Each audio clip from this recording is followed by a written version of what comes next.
Lighten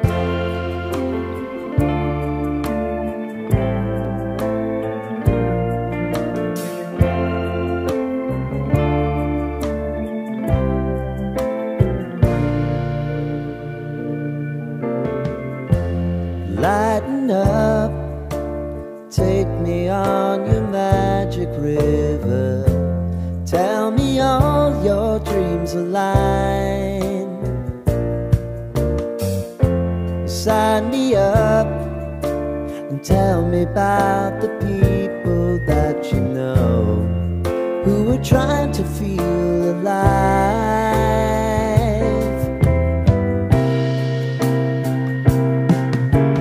Life can get hard, so honey, if you need to cry, just come share my pillow and rain, rain, go away.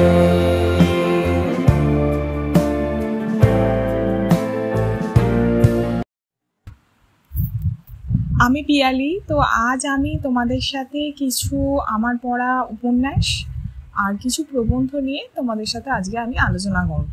তো আমার প্রথম যে উপন্যাসটি নিয়ে আমি আলোচনা করব তার আগে আমি একটু বলে নিই, আমার এই চ্যানেলটি মূলত আমি এখানে আমার বই পড়া, আমি যা যা বই পড়ি সেটা পড়ে আমার যা মনে হয়, যা আমার অভিজ্ঞতা থাকে আমি সেটা তোমাদের সাথে শেয়ার করি। আর তার সাথে সাথে আমার কিছু স্পিরিচুয়াল প্র্যাকটিস, কিছু এনার্জি হিলিং, এই সমস্ত কিছু প্র্যাকটিসেসগুলো তোমাদের সাথে শেয়ার করি। তো আমার এমন অনেক ভিডিও থাকবে যেগুলোতে আমি ট্যারো বা আমার কাছে যে কার্ডসগুলো আছে, যে স্পিরিচুয়াল টুলসগুলো আছে সেই জায়গাগুলো বা কাউন্সেলিংয়ের টুলস যাই বলো, সেলফ ডেভেলপমেন্টের, সেলফ ডিসকভারি টুলস, আমি মেনলি ট্যারো বা আমার কার্ডস যেগুলো আছে সেগুলোকে আমার সেলফ ডিসকভারি টুলসই বলি। তো সেইগুলো দিয়ে আমি যে এনার্জিটা আসে, যেটা আমি ইনটিউশনের সাহায্যে বা এনার্জির সাহায্যে কোথাও পিক করতে পারি, আমি সেই সমস্ত কথাগুলোই বলি। যে সেশনগুলোতে বা যে ভিডিওগুলোতে আমি কার্ড নিয়ে কথা বলি সেখানে আমি যেটা এনার্জি বা ইনটিউশনের সাহায্যে পিক করতে পারি, যে এনার্জিটাকে, সেটাই তোমাদের সাথে শেয়ার করি। এমন অনেক সময় হতে পারে যে সেখানে তোমরা নিজেদের এনার্জি পেলে না, বা খুব নেগেটিভ লাগলো বা খুব পজিটিভ লাগলো, তো সেটা সম্পূর্ণটাই সেই সময় আমার যেটা আসে ইনটিউশন বা এনার্জি স্ফিয়ারে, সেটাই আমি শেয়ার করি। তো তোমরা যদি তোমাদের নিজেদের কমেন্ট সেকশানে জানাও যে কেমন লাগছে আমার ভিডিওগুলো, তাহলে সেটা খুবই আমার জন্য হেল্পফুল হবে। আর আমার বই রিলেটেড যে ভিডিওগুলো আছে সেগুলো তো তোমরা দেখতেই পাচ্ছ, আমি আমার অভিজ্ঞতা শেয়ার করি। আজকেও আমি কিছু আমার পড়া উপন্যাস নিয়ে কথা বলবো। তো তোমরা যদি জানাও তাহলে আমার ক্ষেত্রে ভিডিও বানাতে সুবিধা হবে। আর অবশ্যই যারা যারা আমার সাথে আছো বা অলরেডি আমার ভিডিও দেখছো তাদেরকে ভীষণভাবে ধন্যবাদ। তো আজকের ভিডিওটা শুরু করা যায়। আচ্ছা, আজকের ভিডিওতে আমি মূলত এমন কিছু উপন্যাস নিয়ে কথা বলবো যেগুলো সমস্তটাই আমি পড়েছি পূজাবার্ষিকী থেকে। আমি চেষ্টা করব সেটা মেনশন করে দেওয়ার যে বই হিসেবে তোমরা কোথা থেকে সেগুলো পেতে পারো। আচ্ছা, তো আমার প্রথম উপন্যাস যেটা আমি পড়ে শেষ করেছি সেটা হচ্ছে তমসো মা জ্যোতির্গময়, যেটা বেরিয়েছিল এবছর আনন্দলোকে। তো এটা লিখেছেন হচ্ছে সমীরণ বন্দ্যোপাধ্যায়। এটা আনন্দ থেকে প্রকাশিত হয়েছে, এর দাম হচ্ছে 400 টাকা। তো এই উপন্যাসটিতে দেখানো হয়েছে যে বৈকুণ্ঠপুরের নাট মন্দিরে একজন সন্ন্যাসী ডেরা বেঁধেছে। সেই সন্ন্যাসীর অগাধ জ্ঞান খুব অল্প দিনেই সে সবার মন জয় করে ফেলে। তো সন্ন্যাসীর বেশে এবার প্রশ্ন হচ্ছে যে সেই সন্ন্যাসীটি কে? তিনি কিন্তু আসলে সন্ন্যাসী নয়। কেন নয়? কারণ সূর্যনারায়ণ মুন্সিগঞ্জের জমিদার, তার ব্যাপারে লাঠিয়ালদের কাছ থেকে খোঁজ খবর নিচ্ছে এই সন্ন্যাসী। তাহলে সন্ন্যাসীর অন্য কোনো অভিসন্ধি আছে, এটা বোঝাই যাচ্ছে। তো সৌরিন আর হরনাথ হচ্ছে দুই বন্ধু। এটি আর একটা পর্যায়ে দেখানো হয়েছে যে সৌরিন প্রথমবার রামকৃষ্ণ পরমহংসকে সাক্ষাৎ করে খুবই মুগ্ধ হয়েছে এবং সে তার বন্ধুর সাথে শেয়ার করবে। তার কাছ থেকে সে জানতে পেরেছে ধর্মের প্রকৃত অর্থ হলো উত্তরণ। সেই বিভিন্ন মতবাদ নিয়েই দুই বন্ধুর মধ্যে মাঝে মধ্যেই আলোচনা চলে।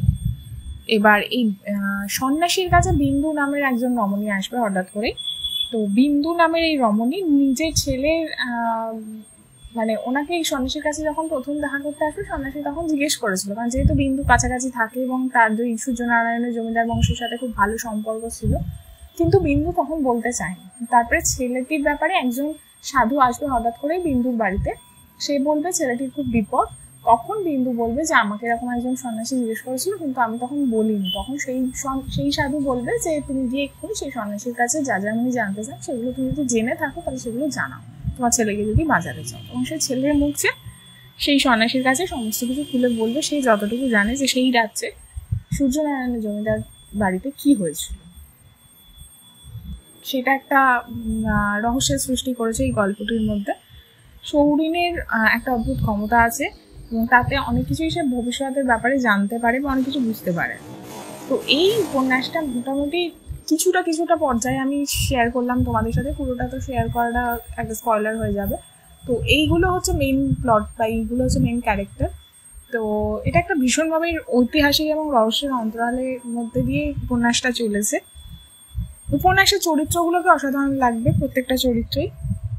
এই যে উপন্যাসটার যে রহস্যের ধারাটা এটা শেষ পর্যন্ত বজায় থাকবে, তার জন্য খুব তাড়াতাড়ি শেষ হয়ে যাবে, পড়তে বেশি সময় লাগবে না। লেখার ধরনটাও খুব সহজ সরল স্বাভাবিকভাবেই লেখা হয়েছে। একটা ঐতিহাসিক সময়কাল, রামকৃষ্ণ পরমহংসের যে ভূমিকা, এটা একটা ভীষণভাবে ইন্টারেস্টিং একটা জায়গা তুলে ধরেছে উপন্যাসটার মধ্যে। তারপরে কিছু কিছু কথা আছে যেগুলো রামকৃষ্ণের কথা, রামকৃষ্ণের বাণী, মানুষের কথা, সেইগুলো ভীষণভাবে সুন্দর লাগবে আর বেশ ভালো লাগবে পড়তে। আমার তো ভালোই লেগেছে পড়তে। আচ্ছা, এরপর আমি যে উপন্যাসটির কথা বলবো সেটা হচ্ছে একদিনের ঈশ্বর, সায়ন্তনী পুতুতুণ্ডুর লেখা। এটিও আনন্দ থেকে প্রকাশিত। এর দাম হচ্ছে 200 টাকা। সম্ভবত এই বইটি এখন আনন্দ থেকে নতুন প্রিন্টে আসছে না। যদি কেউ পুরোনো প্রিন্টের বই পেয়ে যাও তাহলে নিয়ে নিতে পারো, কারণ বইটা সত্যি অসাধারণ এবং বেশ ভালো। আমি একটা শারদিয়া থেকে পড়েছি, আমার এখন শারদিয়াটার ইয়েটা মনে নেই কোন সালের ছিল, সম্ভবত শারদিয়া পত্রিকা বলে যেটা বেরোয় সেই পত্রিকা থেকে পড়েছি। 1423 বা 24 এরকম একটা হবে, ঠিক আছে। তো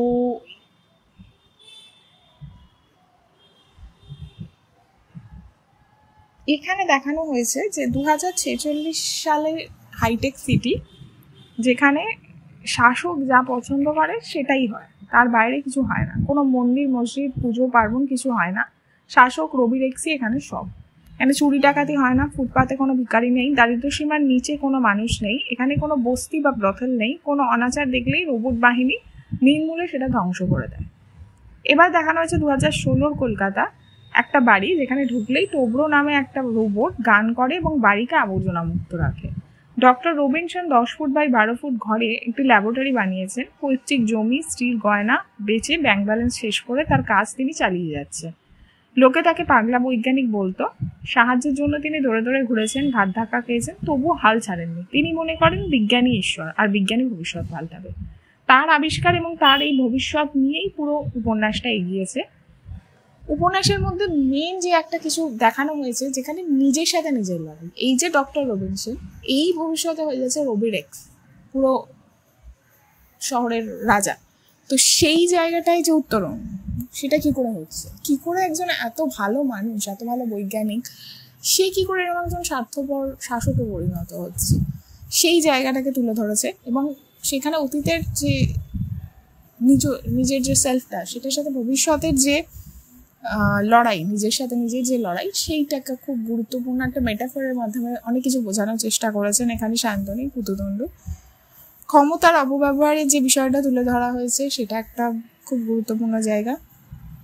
যে কোনো আবিষ্কারের মূলেই কিন্তু ধর্ম, যে কোনো আবিষ্কারের মূল ধর্ম কিন্তু মানুষকে রক্ষা করা, এবার প্রাণকে রক্ষা করা, কারো ক্ষতি না হতে দেওয়া।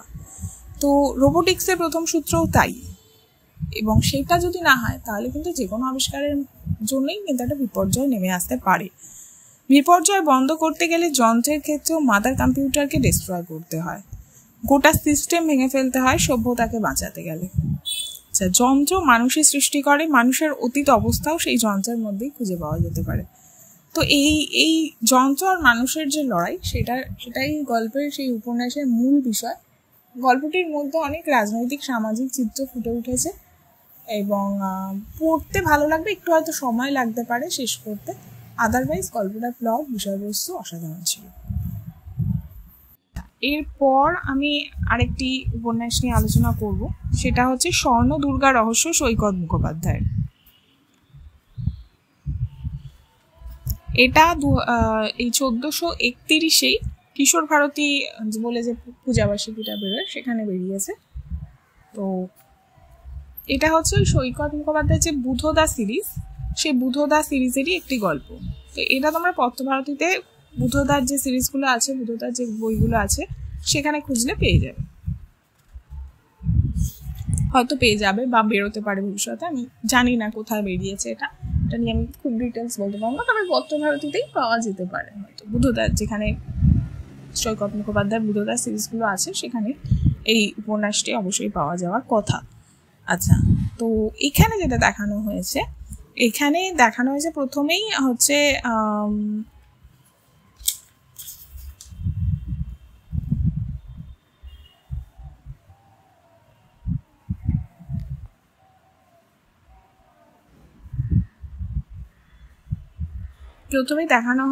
যে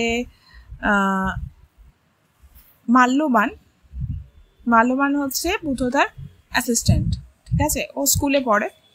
আর বুধদা হচ্ছে বোধিসত্ত্ব মজুমদার। এটা হয়তো প্রথমের দিকের কোনো গল্পও হতে পারে। এখানে কিন্তু বুধদা বা মাল্যবানের ভালো মতন একটা ডিসক্রিপশন আছে, বুধদা যে অ্যান্টিক কাজের সাথে যুক্ত, মাল্যবান কি করে, তো সেই সমস্ত কিছু এখানে ভালোভাবে লেখা আছে। এবার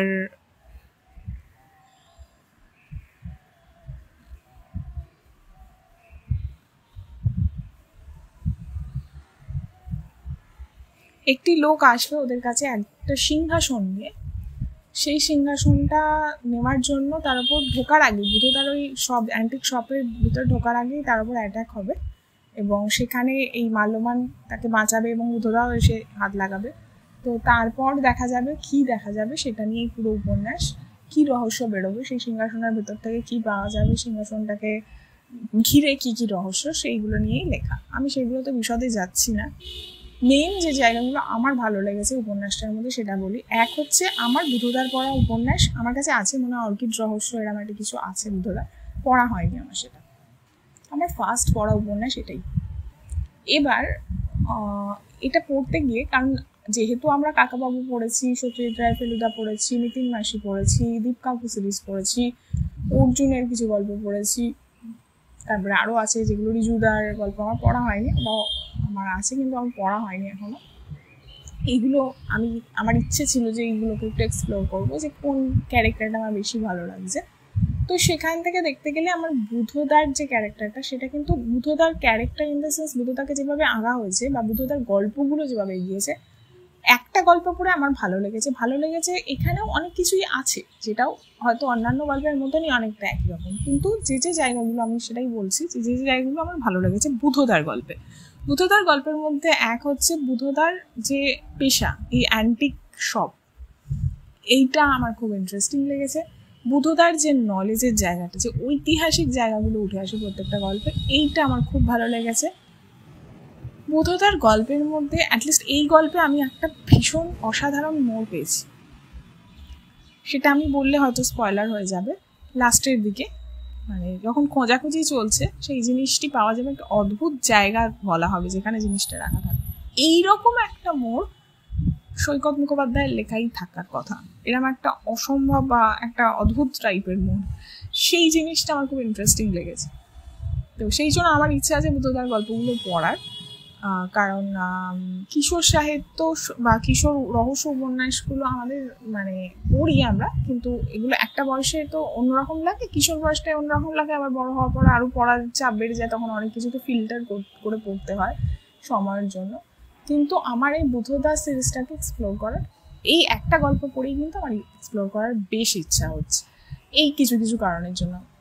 আর বাকি তো যারা বুধদার গল্প পড়েছে তারা মোটামুটি জানোই সব জিনিসগুলো, অনেক কিছুই পাবে এখানে, সেরকম ভালো লেগেছে, গল্পটা খারাপ ছিল না, বেশ ভালো ছিল। এটা গেল আমার নেক্সট পড়া উপন্যাস স্বর্ণ দুর্গা রহস্য সৈকত মুখোপাধ্যায়। আচ্ছা, এরপর আমি যে লেখাগুলো নিয়ে আলোচনা করব সেটা সম্পূর্ণই রবীন্দ্রনাথ ঠাকুরকে কেন্দ্র করে। রবীন্দ্রনাথ ঠাকুরের, আমি যেহেতু এখন পূজাবার্ষিকীগুলো নিয়ে একটু বসছিলাম, তো সেখানে আমি একটু খুঁজে বার করার চেষ্টা করছিলাম কিছু প্রবন্ধ পড়বো বলে, যে একই টপিকের উপরে কী প্রবন্ধ আছে। তো সেখানে রবীন্দ্রনাথ ঠাকুরকে নিয়ে দেখলাম প্রায় পূজাবার্ষিকীগুলোতে লেখা হয়। তো সেখান থেকেই আমি রবীন্দ্রনাথ ঠাকুরের উপরে কিছু লেখা কিছু পূজাবার্ষিকী থেকে পড়েছি, সেইগুলো নিয়েই তোমাদের সাথে আজকে আলোচনা করব। তো আমি প্রথম যে লেখাটা পড়েছি সেটা হচ্ছে আজকাল পূজাবার্ষিকী 1431 থেকে। সেটা হচ্ছে কবির জন্মভূমি পূর্বে ও পশ্চিমে দ্বিখণ্ডিত। এটা নিয়ে লিখেছে অমৃতসূদন ভট্টাচার্য।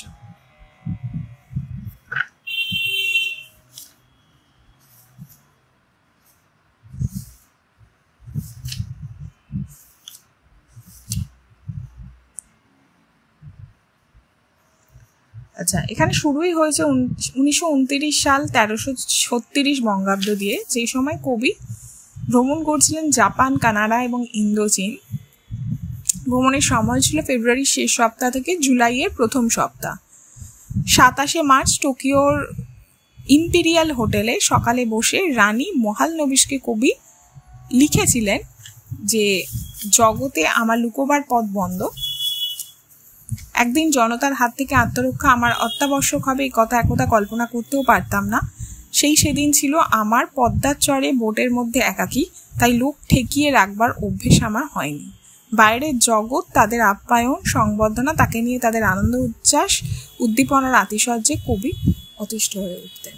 তো কবির ক্ষেত্রে আমরা একটা জায়গা দেখতে পাই যে রবীন্দ্রনাথ ঠাকুরের একটি নিজস্ব স্পেসের দরকার লাগতো।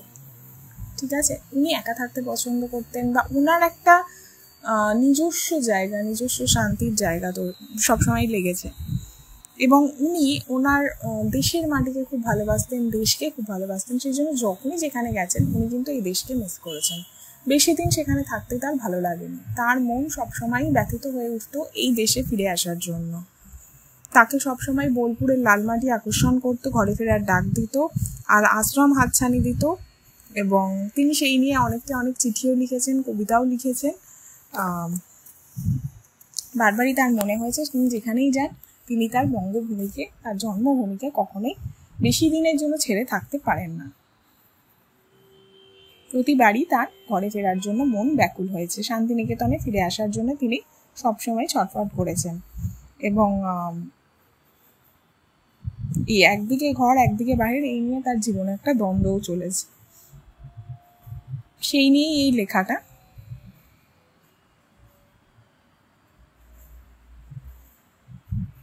এবং তিনি যখন লন্ডনে ছিলেন 1912 সালে, তখনও তিনি একটা চিঠিতে অজিত চক্রবর্তীকে লিখেছিলেন যে সাহিত্যিক জোয়ার ভাটার টানে বারবার ওঠানামা করার জীবন আমার কাছে রমণীয় লাগছে না। এর থেকে সরে পড়বার জন্য কেবলই আমার ডাক আসছে। সত্য যেখানে পূর্ণ, যেখানে তার চঞ্চলতা অতল স্পর্শী গভীরতার মধ্যে নিমগ্ন, লোকের মুখের কথার আন্দোলন সমস্ত ভুলে গিয়ে সেইখানে আপাতমস্তক ডুব দিয়ে শান্ত শীতল হয়ে বসে থাকতে ইচ্ছে করছে। আমার মনের ভিতর থেকে বুঝতে পারছি এখানে আমার মেয়াদ ফুরিয়ে এসছে। অবিলম্বে এখানকার জনতাবুহ ভেদ করে আমাকে বেরোতে হবে। আমার চিত্তের সমস্ত ভাবনা মানসক বলাকা শ্রেণীর মতো শীতবিহারের প্রবাস তীর্থ ত্যাগ করে এবার তা সেই নির্জন সরোবরের নিভৃতে নীরের দিকে পাখা মেলেছে।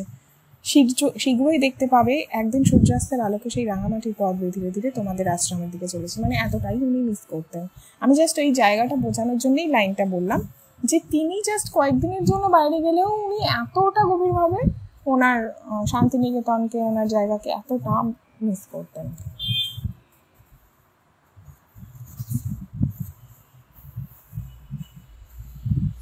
এবং ফিরে আসার পরও ওনার কতটা আরাম হতো সেই নিয়েও ওনার লেখা আছে, যে কতটা উনি মিস করেছেন এবং কতটা শান্তিতে থাকতেন উনি ওনার নিজের জায়গায়, নিজের কেদারায়, নিজের চেনা জানা পরিবেশ।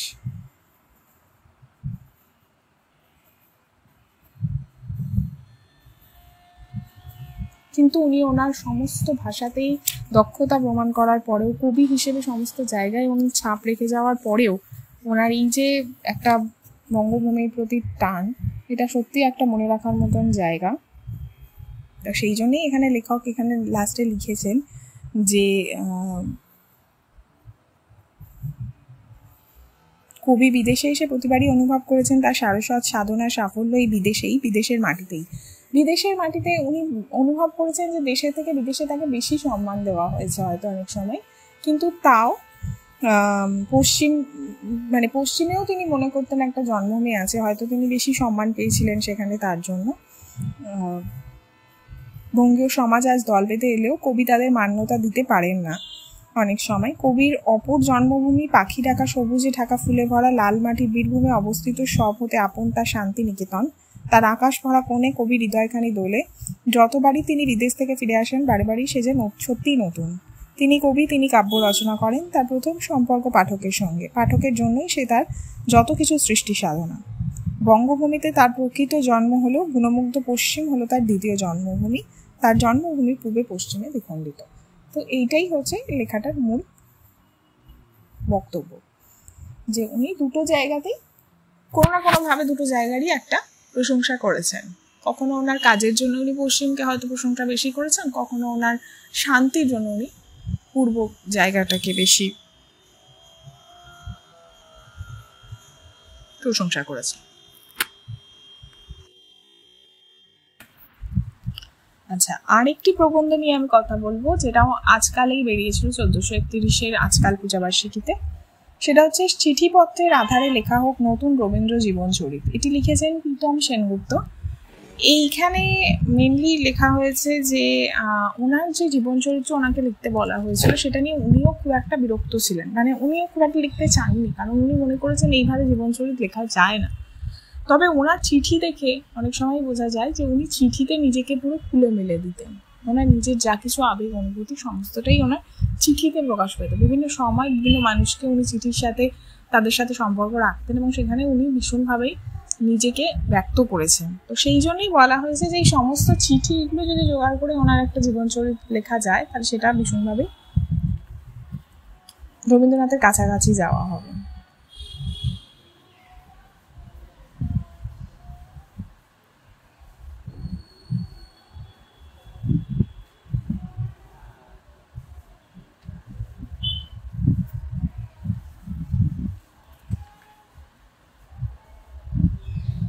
এখানে বিভিন্ন ধরনের চিঠিও তুলে ধরা হয়েছে, চিঠিতে কখন কি উনি প্রকাশ করেছেন, যেগুলো হয়তো ওনার জীবন স্মৃতিতে পাওয়া যায় না। ওনার জীবন স্মৃতি উনি যেটা লিখে গেছেন সেখানে অনেক কিছুই অধরা থেকে গেছে। যদি সেটা চিঠিপত্রের আধারে লেখা হতো তাহলে আরো অনেক কিছু রবীন্দ্রনাথ সম্পর্কে জানা যেত। এটাই বলার জন্য এই লেখাটা, যে কারণে উনি এখানে অনেকগুলো চিঠির জায়গাও লিখেছেন, চিঠিতে উনি কতটা নিজেকে খুলে মেলে দিতেন। সেইভাবে চিঠির সাহায্যে যদি কোনো জীবন স্মৃতি লেখা যায় রবীন্দ্রনাথের, সেটা আরো বেশি রবীন্দ্রনাথকে আমাদের সাথে কানেক্ট করাতে পারবে বা রবীন্দ্রনাথকে আমরা আরো অনেক বেশিটা জানতে পারবো। সেইটাই কারণ অনেক জায়গাতে ওনার খালি ছেলেবেলা উঠে এসছে, ওনার জীবন স্মৃতি উঠে এসছে, কিন্তু ওনার চিঠিপত্রের একটা জায়গা আছে, সেই চিঠিপত্রগুলোকে যদি নিয়ে একটা জীবনচরিত লেখার চেষ্টা করা হয় তাহলে সেটা একটু অন্যরকম হবে এবং সেটা অনেক বেশি রবীন্দ্রনাথের জীবনের সাথে আরো অনেক বেশি কাছাকাছি হবে জীবনে। তো সেইটাই বলার জন্য সেটাই এখানে এই প্রবন্ধতে বলা হয়েছে। এরপর আমি আরো কিছু লেখা নিয়ে কথা বলবো।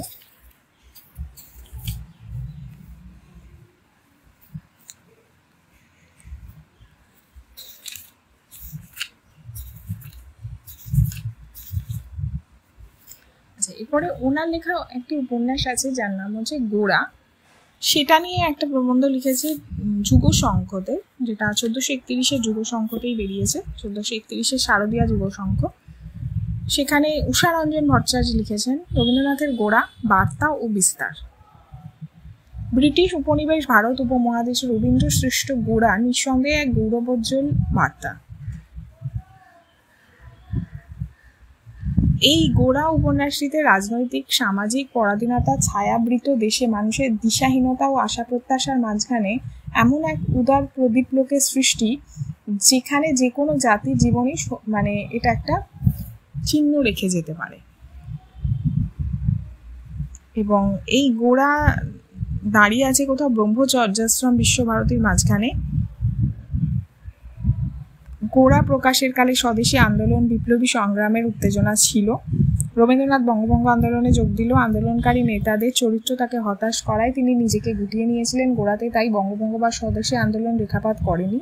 তবে একটা ছবি তুলে ধরতে পেরেছেন উনি, সেটা হচ্ছে বঙ্গভঙ্গের সময়কার রাখি বন্ধন উৎসব। পথে নেমে এসেছেন রবীন্দ্রনাথ, তাকে দেখার জন্য চারিদিকে লোকের ভিড়।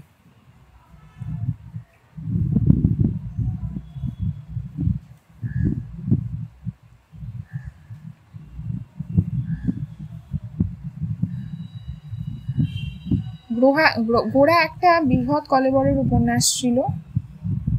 এর আদি অন্ত সমন্বিত দীর্ঘকথাকে মোটামুটি দুভাগে ভাগ করা যায়। আরম্ভ ভাগটি প্রথম থেকে গোড়ার হাজতবাস অবধি, এই ভাগে উপন্যাসের আদি ও মধ্য। তারপরে হচ্ছে গোড়ার কারাবাস, তারপর 30 থেকে 53 পরিচ্ছদে গোড়া সরাসরিভাবে অনুপস্থিত, তখনই তার কারাবাস। তারপরই উপসংহার চলে এসছে।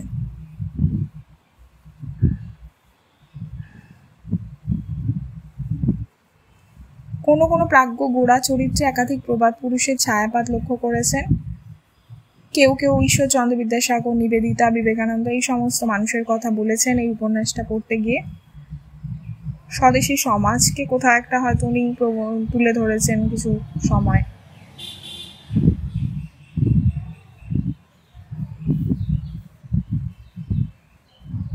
তো এইসব নিয়েই এই উপন্যাসটি, এই প্রবন্ধের মধ্যে গোড়া উপন্যাসটিকে নিয়েই লেখা হয়েছে। সেই সময় সমাজ, সেই সময় কি চলছিল, কোন সময়কালে এই একটা বৃহৎ কলেবরের উপন্যাস রচনা করা হয়েছিল, তার মধ্যে কি কি উঠে এসেছে সেই নিয়েই এই প্রবন্ধ ছিল।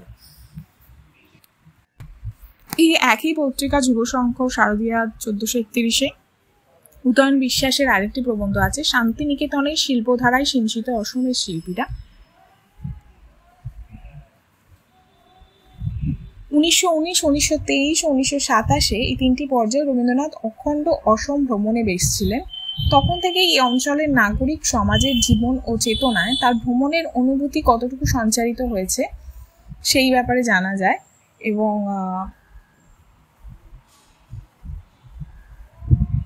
রবীন্দ্রনাথের লেখালেখির প্রতি অসমের সাহিত্যিকদের আগ্রহ ওই সময় থেকেই বেড়ে গেছে। তারা সাহিত্যকর্ম অনুবাদ করার জন্য নিজেদের তাগিদে যেমন যোগাযোগ করেছেন, নিজেদের বইপত্রও তেমন উপহার হিসেবে পাঠিয়েছেন। প্রথম থেকেই রবীন্দ্রনাথের সঙ্গে অঞ্চলের সাহিত্যিকদের একটা নিবিড় সম্পর্ক ছিল এবং সেটা অনেক রকমের বইতে পাওয়া যায়।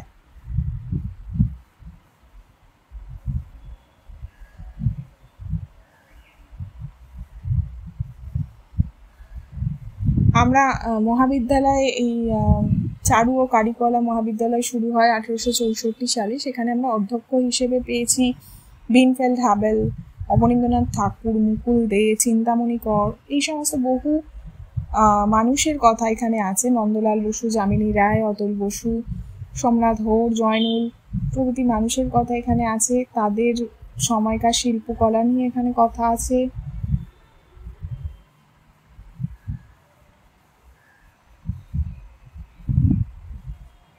অবনীন্দ্র নন্দলালদের হাত ধরে ভারতীয় শিল্পের আত্মানুসন্ধান ও নবজাগরণ হয়েছে, এই সময়কার কথা আছে এখানে। আরও বিভিন্ন মানুষের কথা আছে যারা এই ধরনের শিল্পকলার সাথে যুক্ত ছিলেন সেই সময়। এবং এখানে মেনলি অসমের শিল্পীরা উঠে এসছে, তাদের শিল্পকলা উঠে এসছে, তারা কিভাবে এই শিল্পকলাকে প্রভাবিত করেছে সেই জায়গাগুলো এখানে উঠে এসছে। টেক্সটাইল ডিজাইন, শান্তিনিকেতনের টেক্সটাইল ডিজাইন, মঞ্চ মুখোশ তৈরি প্রশিক্ষণ নিয়েছেন নীলিমা কলাভবনে শিক্ষা সমাপ্ত করে।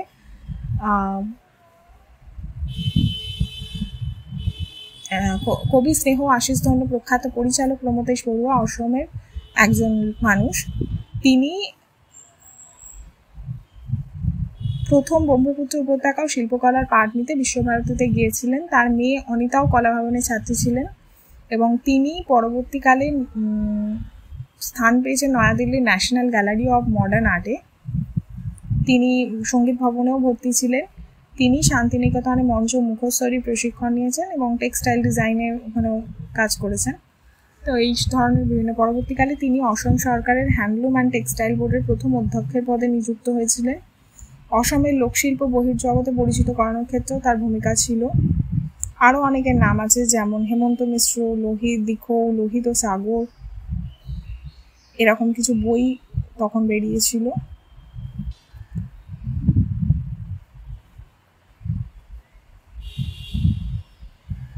ধীরেশ পালের নাম আছে এখানে।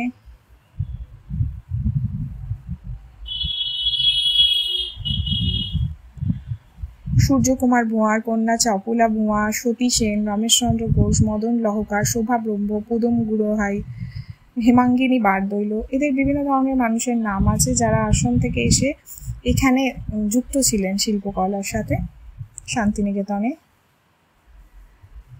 Guwahati government college of art and ক্রাফটসের অধ্যক্ষ পদে যোগ দিয়েছিলেন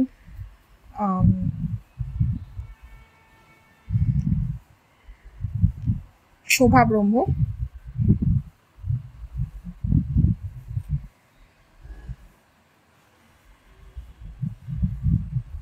মাধব বৈশ্য, শোভন সোম, বেনু মিশ্র, মার্জিনা বেগম, নীলপবন বড়ুয়া, সুচিব্রত দেব, কলাভবন থেকে অসমের বহু ছেলে মেয়ে শিল্পকলার তালিম নিয়ে এসছে, তাদের নাম আছে এখানে। তো এইসব নিয়েই এই প্রবন্ধটি লেখা। আচ্ছা, এরপর আরেকটি প্রবন্ধ নিয়ে আলোচনা করব, যেটাও বেরিয়েছিল কারুকৃতি নামক একটি শারদীয় সংখ্যাতে, ত্রৈমাসিক সাহিত্য পত্রিকা 1431-এরই। এই পত্রিকাটি, শারদীয় পত্রিকাটি আমার খুব প্রিয়, কারণ এটা আমার খুব একটা বেশি পড়া হয়নি, বাট এই পত্রিকাটি এমনভাবে তৈরি, এর বিভিন্ন ধরনের লেখার ধরন বা যে ছবিগুলো আছে সেটা আমার খুব প্রিয়। তো এটা একটা কালেকশনেবল আইটেম বলেই আমার মনে হয়, একটা বই যেটাকে কালেকশনে রাখার মতন। আরও কিছু লেখা নিয়ে, উপন্যাস নিয়ে, গল্প নিয়ে পরবর্তীকালে আমি হয়তো আলোচনা করব। তো সেখানেই একটি প্রবন্ধ আছে রবীন্দ্রনাথকে নিয়ে, যেখানে সুগত ত্রিপাঠী লিখেছেন আবেগ নয়, মূল্যায়ন প্রয়োজন। এখানে এটাই বলা হয়েছে যে এই যে রবীন্দ্রনাথ এখন নোবেল পুরস্কার পেয়েছেন 1913 সালের আগে রবি ঠাকুর, এবং 1913 সালের পরে রবীন্দ্রনাথ, একই মানুষের মূল্যায়ন হয়েছে দুটো পৃথক সময়, পৃথকভাবে। আচ্ছা, যারা রবীন্দ্রনাথকে 1913 সালের আগে পায়রা কবি বলতেন, তারাই নোবেল পাওয়ার পর কবিকে অভিনন্দন জানিয়ে শান্তিনিকেতনে ছুটেছিলেন। তো এখানে এটাই বলেছেন যে এদের মধ্যে অনেকেই আছে শিক্ষিত, যারা সাহিত্য রসজ্ঞ মানুষ ছিল। এখানে বলেছেন যে পুরস্কার পাওয়ার জায়গাটা কোথাও কিন্তু মানে মূল্যায়নের অভাব থেকে যায় পুরস্কারের জায়গায় কোথাও, ঠিক আছে? অনেক সময় আমরা পুরস্কারের ক্ষেত্রে আবেগকে বেশি গুরুত্ব দিই, মূল্যায়ন হয়তো সেইভাবে হয় না, এরম একটা জায়গাকে তুলে ধরেছেন এখানে লেখক। এবং অনেক লেখক আছেন যারা কিন্তু অনেক গুরুত্বপূর্ণ লেখা লিখেছেন, কিন্তু তারা কখনো নোবেল পুরস্কার পাননি, কিন্তু রবীন্দ্রনাথ সেই জায়গায় যেতে পেরেছেন। রবীন্দ্রনাথের সেই যোগ্যতা ছিল বলেই তিনি নোবেল পুরস্কার পেয়েছেন, অন্যদের সেই যোগ্যতা ছিল না, এই কথাটাকে উনি কোথাও মানেননি। উনি বলেছেন যে এটা একটা মানে এই বিতর্কের মধ্যে যাওয়ার কোনো মানেই হয় না। প্রায় প্রতিটা পুরস্কারের সঙ্গে মিশে রয়েছে একরাশ দুর্নীতি, মনোনয়নে বিরামহীন ভুলভ্রান্তি। স্বয়ং লিও টলস্টয় তো নোবেল পুরস্কার পাননি, অন্যদের কথা উনি আর বলছেন না। তো সেই জন্য পুরস্কার জিনিসটাই একটা নির্বোধ কিংবা বিতর্কিত ব্যাপার, এর কোনো সঠিক সংজ্ঞার্থ নেই। যে কারণে কোনো সৃষ্টিকে পুরস্কৃত করা হয়, সেই সৃষ্টির গুণ বিচারের নির্দিষ্ট কোনো মাপকাঠি নেই, কিন্তু বাঙালির কাছে পুরস্কার বিষয়টা বিশাল। সেটা যদি নোবেল হয় তাহলে তো কথাই নেই। কিন্তু ঘটনা হলো টলস্টয়, গেটে, শেক্সপিয়ার বিশ্বে যতখানি আদৃত, রবীন্দ্রনাথ সেরকম নন। রবীন্দ্রনাথ একান্তভাবে কেবল বাঙালির কাছেই মহাকবি, মহামানব। বিশ্ব দূরের কথা, ভারতবর্ষের অন্যান্য প্রদেশেও রবীন্দ্রনাথের আন্তরিক সমাদর কিন্তু নেই। রবীন্দ্রনাথের আহ্বানে সাড়া দিয়েছিলেন ইউরোপ আমেরিকার পণ্ডিতরা, কবিকে তারা খুব সম্মানও করতেন, কিন্তু তাদের সংখ্যা কতটুকু? মানে উনি এটাই বলেছেন যে রবীন্দ্রনাথ নোবেল প্রাইজ পেলেও ওনার যতটা সম্মানিত হওয়ার দরকার ছিল সেটা হয়নি, এবং নোবেল প্রাইজের উপরে কোনো মানুষের এই যে সাহিত্যের ব্যাপারে তার সাহিত্য সৃষ্টি যে কোথাও ছোট হয়ে যায়, সে যদি কোনো পুরস্কার না পায়, সেটাও উনি কোথাও মানেননি। এই জায়গাটা নিয়েই ওনার পুরো এই প্রবন্ধটা উনি লিখেছেন।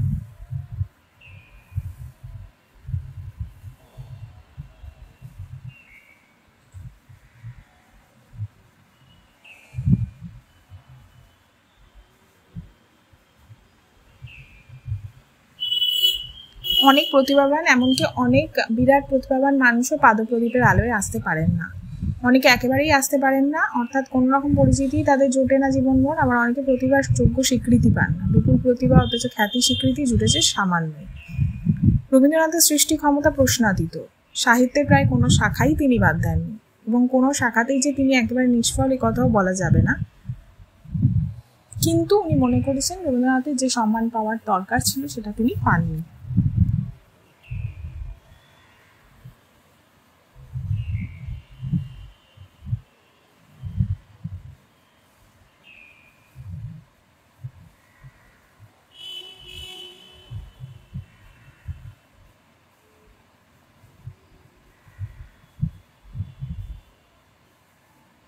তো এই লেখাটা নিয়ে আমি খুব গভীরে আর কিছু বলতে চাইছি না, কারণ এই লেখাটাকে বারবার করে পড়ার মতন একটা লেখা।